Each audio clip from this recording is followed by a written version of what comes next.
And this is video number 3 for Integrated 1 Triangles Essential Skill. All right, the next thing we need to talk about is triangle sum. By definition, whenever you have a triangle, doesn't matter the classification of it, doesn't matter if it's scalene or isosceles or equilateral at all, doesn't matter if it's acute or obtuse, doesn't matter. If you take the 3 interior angles of the triangle, you have to get 180 degrees. So that's what we're practicing.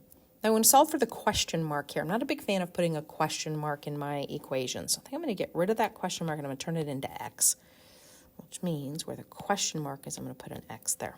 All right, so each one of those represents one of the angles inside the triangle. So we're going to take the 82, which we're basically going to take all of the representations for each angle, plus 55, plus x, and we're going to set that equal to 180 degrees. And from here, we're going to solve. So let's go ahead and combine the 82 and the 55. I think that's going to give us 137 plus x is equal to 180. And then let's move that 137 to the other side. And when we do 180 minus 137, I think we get 43 degrees. And that's our answer for that one. So remember, the idea is if you have a triangle, we know that the sum of the angles inside, or whatever the representations of those angles, we're going to have to get 180 degrees. So with that said, we do end up with 43. Let's take a look at the next one. Now, I know this one looks a little bit more complicated, but they still represent the interior angles. So what we're going to do is we're going to take every single representation from each corner. So we've got a 7x minus 11. We're going to add it to the representation for 5x minus 2. We're going to add it to 2x minus 3.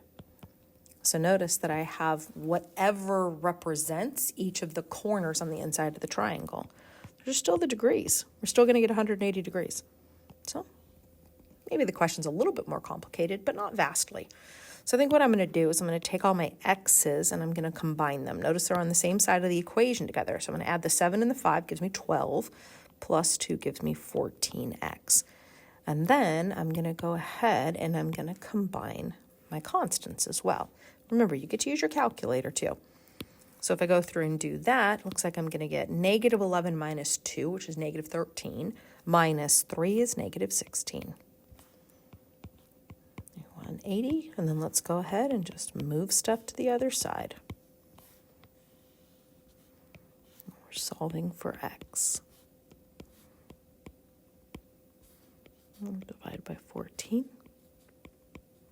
And then if we do 196 divided by 14, looks like we get 14.